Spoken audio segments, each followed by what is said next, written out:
Mind set up খুবই গুরুত্বপূর্ণ একটা বিষয়।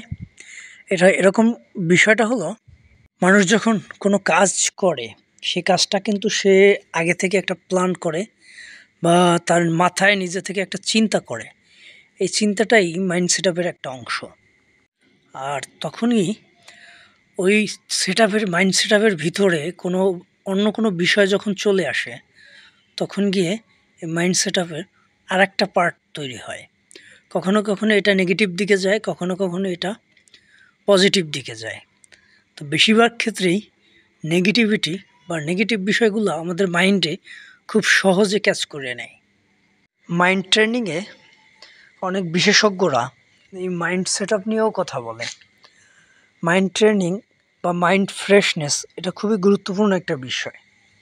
এখনকার সমাজে আমাদের বাংলাদেশের যে অবস্থা, এখানে প্রচুর পরিমাণে নেগেটিভ জিনিসগুলো ছড়িয়ে আছে। মানুষ নেগেটিভ বিষয়গুলোকে খুব ইজিলি নেয় এবং এই বিষয়গুলো মানুষ দেখতে, শুনতে, জানতে এবং বলতে খুবই বেশি পছন্দ করে। আর ফেসবুক খুললেই দেখা যায় এই নেগেটিভ বিষয়গুলো খুব বেশি প্রমোট হয়। নেগেটিভ বিষয়গুলো নিয়েই মানুষ বেশি স্বাচ্ছন্দ্য বোধ করে। এক্ষেত্রে মাইন্ড সেট আপটা প্রচণ্ড পরিমাণে বিষণ্ণতায় পড়ে যায় এবং মানুষের মাইন্ড সেট আপে অনেক বেশি নেগেটিভিটি ধারণ করা শুরু করে দেয়।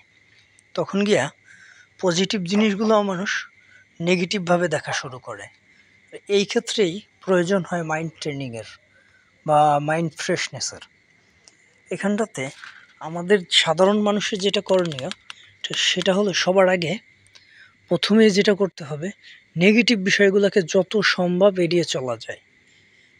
নেগেটিভ কথা কেউ বললে সেখানে না থাকা উচিত। এই বিষয়গুলোকে যতটা এড়িয়ে চলা যাবে ততটাই মঙ্গল। সবথেকে বেশি হয় পজিটিভ বিষয় নিয়ে চিন্তা করা, পজিটিভ মানুষের সাথে মেশা, পজিটিভ পরিবেশে বসবাস করা।